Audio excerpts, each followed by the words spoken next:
આજે તો ગયા રત્નેશ્વર અને જંગલમાં જોવા મળી ગયા હરણ. તો તમને બધાને એમ થતું હશે કે હવારમાં શું કામ કરવા મળ્યું? તો એમાં હતું એવું કે આજ અમારે બુધવાર હોય ને બુધવારે આખો દી અમારે લાઇટ કાપ હોય અને મને છે ને બેઠા બેઠા કંટાળો સડતો હોય અને મારા ફોનમાં આજ લેટ નહોતી ને એટલે ચાર્જિંગ નહોતું. પછી હું હાલ ની કઈ કામ કરું. પછી છે ને ઘરમાંથી મેં બાર ફરીજ લઈ લીધું ને ફરીજ આખું સાફ કર્યું અને મનીષાબેન ને જો મારી ઘોડે કંટાળો સડતો હોય અને આજે એને લેટ નો એટલે કારખાને રજા હોય. પછી હુતા હુતા ફોન જોતા અને મારા હાહુ ને જવા નતું દાડીએ પણ વરસાદ આવી ગયો કે એટલે દાડી રી બન. પછી મારા હાહુ સમીચી ચોખા અને ઘઉં ને આવ્યું ને બધું પછી કાકરા વીણતા હારું કરતા. પછી ઘરે મારા હારા આવ્યા મને કે આજ લેટ કાપશે અને વરસાદે ફૂલ ચાલુ છે તે ભૂખ બહુ લાગી કઈક નાસ્તો બનાવો ની. તો આપડે સમોસા ને ભજીયા ને પકોડા ને એવું તો દર વખતે ખાતા તો હોય આજ કઈક નવીન કરો એ કે. પછી છે ને મેં 2-3 થાળી ના ઢોકળા બને ને એટલો ડોયો બનાવી નાખ્યો. પછી આપડે બનાવવા નતા તપેલામાં પછી આપડે 2 થાળી જેટલા ઢોકળા બનાવી નાખ્યા બધાને થાય એટલા. પછી આપડે વઘાર કરવા મૂકી દીધું તવિયું. પછી એમાં આપડે લસણ ને લીમડો અને લીલા મરચા અને રાઈ જીરું વઘાણીને એવું બધું નાખીને આખું બકડિયું ભરીને ઢોકળા વઘારી નાખ્યા. પછી હું બધું કામ પતાવીને નવરી છે ને માયન તા છે ને ધીમે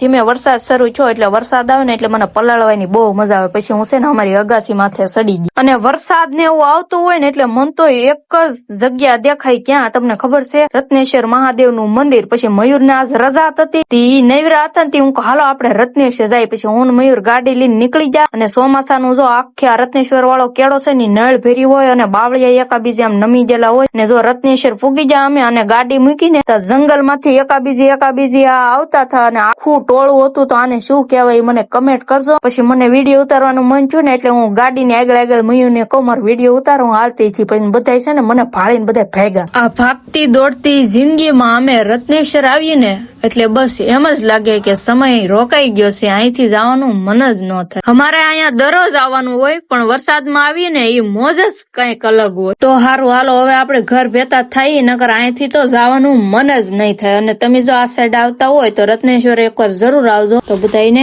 બાય બાય.